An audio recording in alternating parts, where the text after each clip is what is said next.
Ahmed F. Okay, let's see. E4. Let's try the French defense.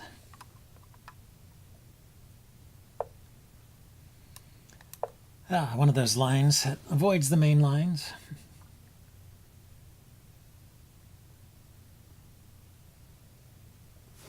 Oh, sometimes this does transpose back into normal French if they don't take and just push. So this is the exchange variation of the French defense.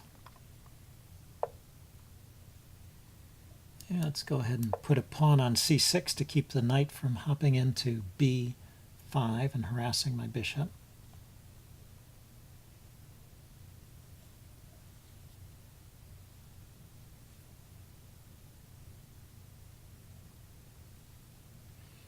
Anyway, yeah, the normal way to play it is the bishop d3. I go knight c6, he castles, I castle. And it's a very even position after that. I'm going to go ahead and castle here anyway. So I can bring my knight here to d7 and then kick the bishop.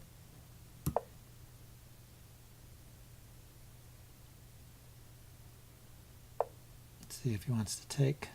Now I can play rook to e1.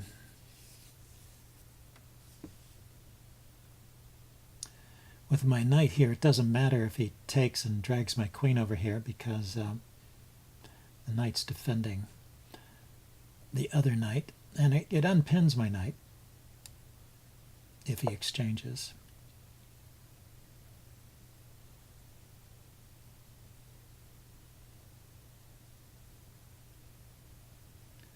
So let's see what he does here.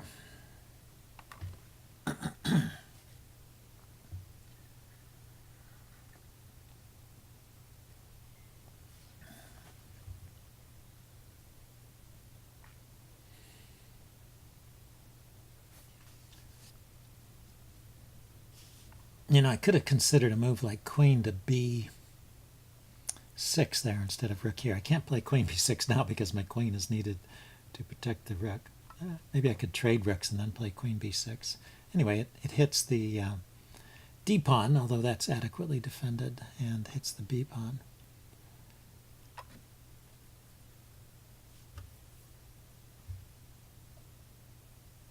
So he just dropped back. Well, now I could play queen b6 immediately without trading. And it also unpins my knight, so I could play knight to e4.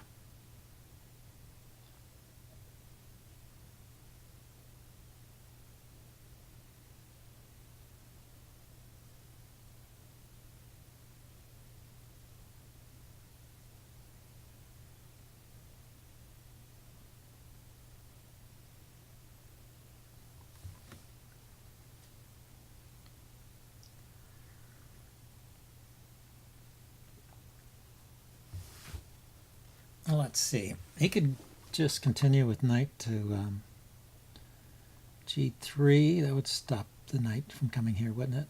Knight takes. Knight there, knight takes. Yeah. Pawn takes, bishop takes, rook takes, rook takes. So, but he decided to defend the b pawn. So I can play my knight here now. But it's kind of pinned, isn't it? Say I go knight e4. He goes knight g3. I go knight f6. If he takes the knight, I take back with the knight and defend my rook. And let's see. If he takes this knight,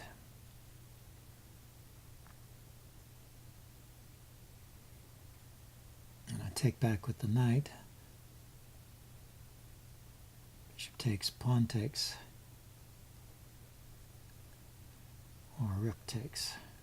Should be okay. Let's try it.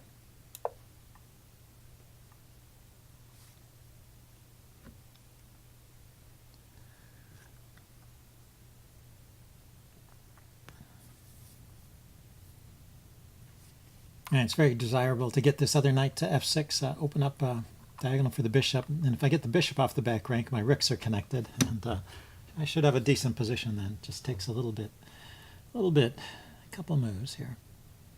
So we'll see if he has a way to mess up the works here.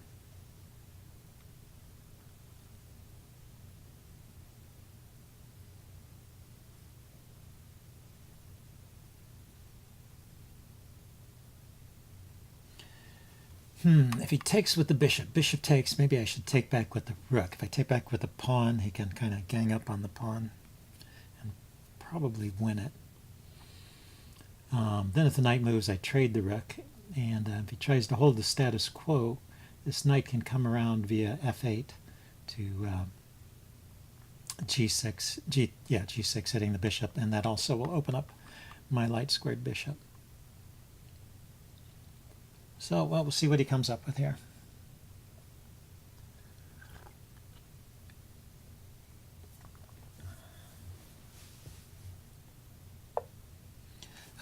Just undermining the center. It's kind of logical. Let's see. If I don't take it, he's going to push forward with c5, forking my queen. And forking my queen and bishop. If I drop my queen back to c7, I can take. Let's see, pawn takes pawn, bishop takes knight, queen takes bishop. I mean, pawn takes pawn, bishop takes knight, rook takes bishop. And if the knight moves, then I can take the rook with check. Maybe it's okay to take this pawn.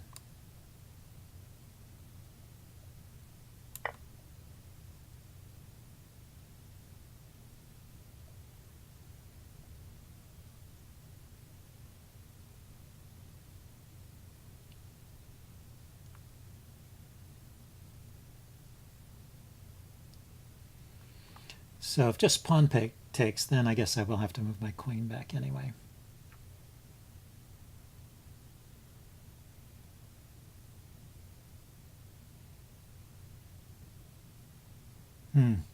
Yeah, the queen can't go to d8. It has to go to c7.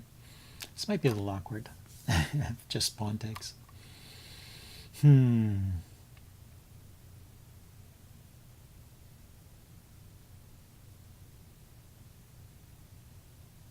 Because he still has that threat of c5.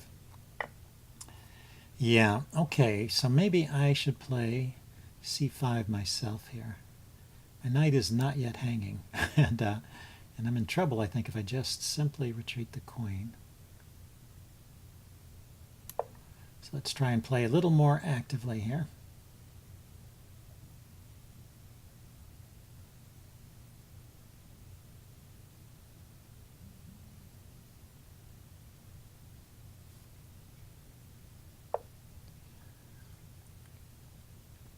Yeah, so that's the one. So I thought I had to bring my knight back now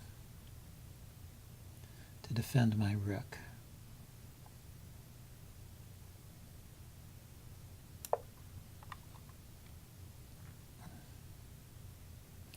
Yeah, it's good timing by white, taking advantage of the awkward placement of my pieces before I got them all arranged.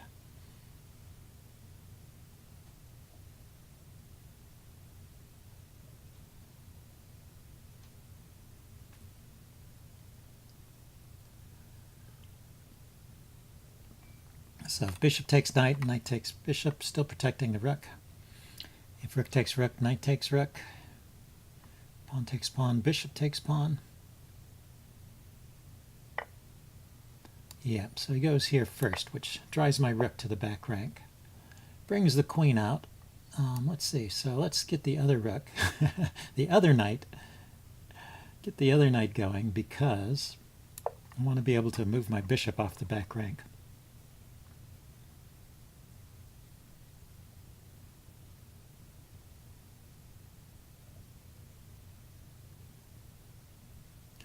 And defend the back rank. I mean, there is this idea of a sacrifice on e8 and mating me with the bishop guarding my escape square. but it doesn't work yet. And after rook to e1, I have bishop to d7. So hanging on.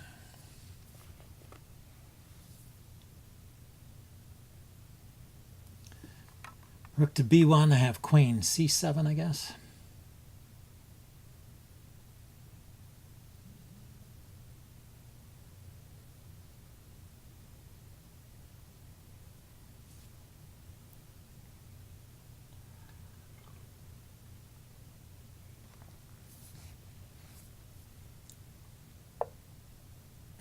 So we just did that.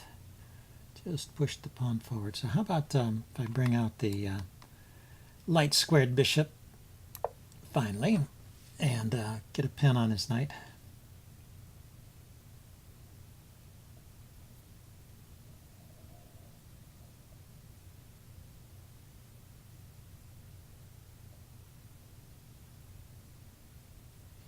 Oh, maybe I should have somewhat aggressively gone after his bishop. I can still do it, I guess.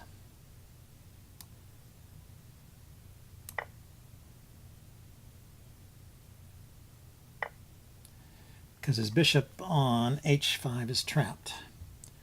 And I got rid of that knight that could sacrifice itself on h5, so all I can sacrifice on h5 is the bishop.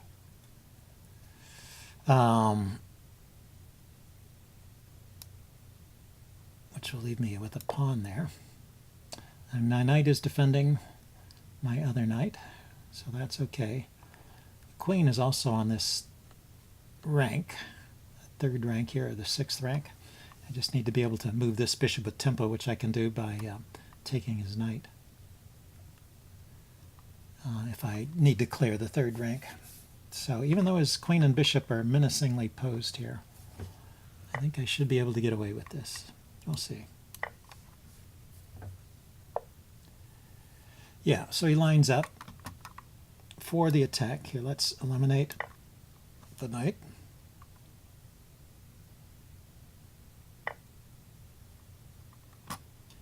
And where to with the queen?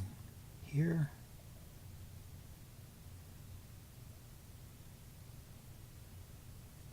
I guess. Does have a check, but I can run out here. He has a check. I can keep running.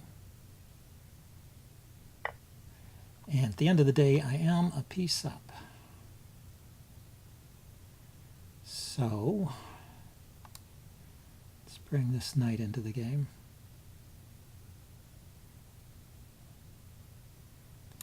And also bring the rook into the game. So it's two knights versus a bishop. And how many pawns did he get? He got 2 pawns here. Yeah, so he's got 2 pawns and a bishop against my 2 knights. So that's, that's some compensation, really. Truthfully, that's not bad. So I could go knight h4 with a tempo on the queen.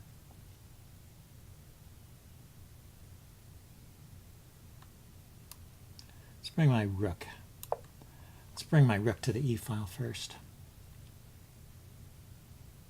But knight h4 is kind of attractive because it allows me to bring my queen over to f6. The rook here takes away a square from his queen. Takes away that square. Okay, so his idea is to push that pawn forward. And also blocks my queen from defending the knight. Okay, so let's lift the rook. Attack the pawn, defend the knight, and I'm just going to take that pawn with my queen, given the chance, even if he threatens my rook with his bishop. Actually, I should trade first and then take the pawn.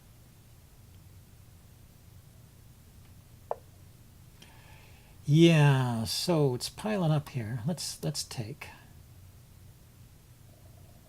I think I have time for this. His queen is hanging. His bishop is hanging.